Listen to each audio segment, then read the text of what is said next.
In 1/6 gravity, everything would weigh 1/6, or 16.7% of its earth weight.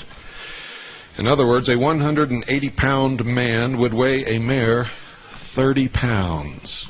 Think about this, ladies and gentlemen, because I'm going to strip away some of the bullshit that NASA's been shoving down your throats for years. Writers were speculating on the athletic abilities of men on the moon a long time before the space program and Apollo. They based their calculations on 1/6 gravity, because that's what the scientists told us the gravity on the moon would be. And the public was anticipating some of these spectacular athletic feats when astronauts explored the moon. Do you remember seeing any? None were ever performed, ladies and gentlemen. There just weren't any. And you say, well, they were weighted down with these big, giant, heavy suits. I got a bridge. You want to buy it?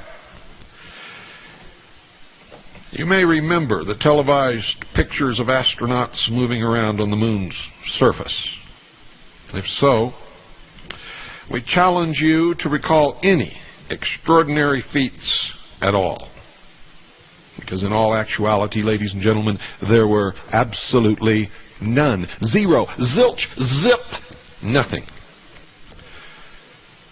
In the November 1967 issue of Science Digest, an article appeared by James R. Barrie entitled, How to Walk on the Moon. In it, Mr. Barrie predicted that men would be able to make 14-foot slow-motion leaps, perform backflips, and other gymnastics just like professionals, and be able to easily move up ladders and poles with their arms, not even having to use their feet. Another prediction was given in 1969 by the writers of U.S. News and World Report in an article entitled, U.S. on the Moon. Look it up. And they said, with gravity on the moon only 1/6 as strong as it is on Earth, a home run hitter in a lunar baseball game could drive a ball well over half a mile. A golfer's drive from the tee would sail clear over the horizon, out of sight. You wouldn't be able to see where it landed, even if you wanted to. See, the height an object will rise in a gravitational field, ladies and gentlemen, depends upon its initial velocity. And if an object had the same initial velocity in 1/6 gravity as it had on Earth, it would rise 6 times as high. If the initial velocity of the object were doubled over its Earth velocity, it would rise 24 times as high. And if tripled, it would rise 54 times the Earth height. Imagine the golf tournaments in such an atmosphere.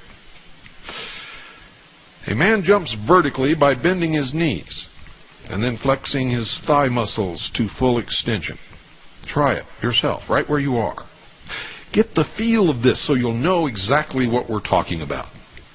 You see, when he does this, it propels him off the ground with a given initial velocity that can be measured. And if an astronaut were to jump vertically in 1/6 gravity with the very same effort expended on Earth, the initial velocity would be greater than on Earth. Therefore, the astronaut would go more than 6 times higher. And we haven't even gotten to these suits yet, so don't get ahead of me. We're going to cover that, folks, using NASA's own figures. You see, for the purposes of this broadcast, a conservative approach is taken, and I always do that with anything that we talk about, simply because I know that the wolves are out there ready to jump. We take a conservative approach in determining the relative jumping ability of astronauts in 1/6 gravity versus Earth gravity. A complicating factor, folks, is the alleged weight of the spacesuits and backpacks worn by the astronauts. Now here's where the fun begins. You see, NASA claimed, it's their own figures. I didn't make this up, and you can check yourself. NASA claimed that the gear weighed 185 pounds. Let me repeat that so that there's no misinterpretation. 185 pounds. Now this is a terribly oppressive weight to carry on the earth. But folks, it would be no problem whatsoever in 1/6 gravity. That is, assuming that the astronauts weighed 185 pounds and their gear weighed the same. And these are the NASA figures, and the astronauts, all of them, weighed pretty close to that figure. The total combined weight, ladies and gentlemen, in 1/6 gravity would be only 62 pounds. Now just ruminate on that a little bit. If the astronaut weighed 185 pounds, and his entire suit, all of his gear, weighed another 185 pounds, the equivalent combined total weight in 1/6 gravity would be only 62 pounds. And I'm here to tell you I could do amazing things if I weighed 62 pounds anywhere. Anywhere at all. But we didn't see any of that, did we? You see, this is still only 1/3 of an astronaut's body Earth weight, without any gear. Are you beginning to understand? Therefore, the astronauts should have been able to jump vertically far higher than they could on Earth without any burden. And you remember when they were tooling around in that little car and they were spinning their wheels and the dirt was flying up, making a rooster tail? Well, folks, that dirt didn't fly up very high, and it didn't stay up in the air. It came down really quick. And according to statistics, dust in a 1/6 gravity atmosphere. In fact, an atmosphere only 2% as dense as Earth's atmosphere, that dust should still be floating around somewhere, shouldn't it? But it didn't. How are we going to explain this? How does NASA explain it?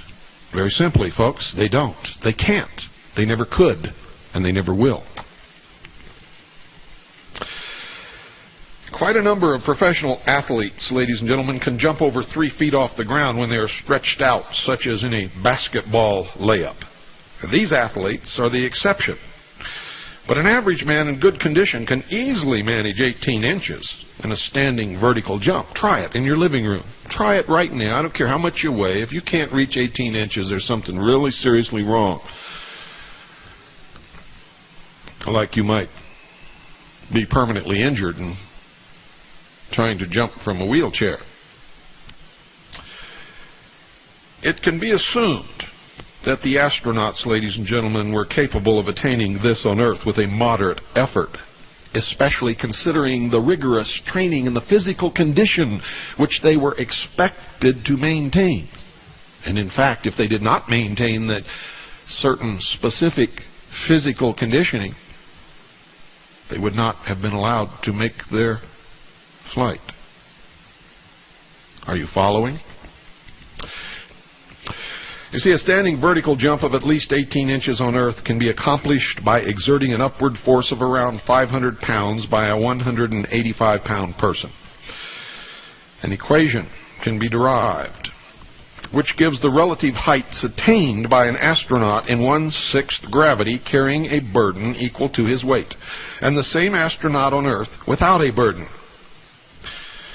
Now, it was assumed that in each case, the upward forces were identical. Since a jump from a standing vertical position only requires the knees to bend slightly, the spacesuits would not have hampered the astronauts appreciably. The televised pictures of John Young on the moon indicated that he was able to utilize his arms and legs for jumping in an essentially normal manner with very little, if any, restriction. Now, folks, this is where it gets very interesting. You see, the resulting ratio of relative jumping ability calculated turns out to be over 4. Over 4. Now this means that even with the astronaut gear, Young should have been able to jump over 6 feet off the ground if the moon had 1/6 of the Earth's gravity. Now let's be conservative.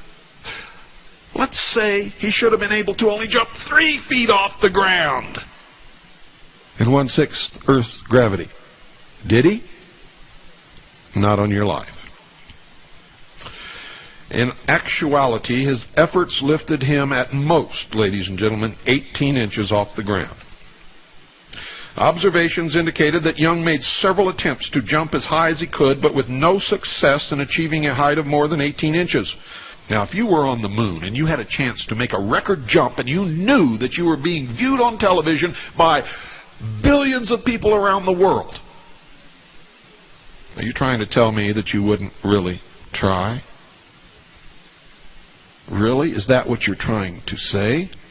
Do you expect me, William Cooper, to believe such blithering nonsense? Because I don't believe it for 1 second. I think Young was trying the very best that he possibly could.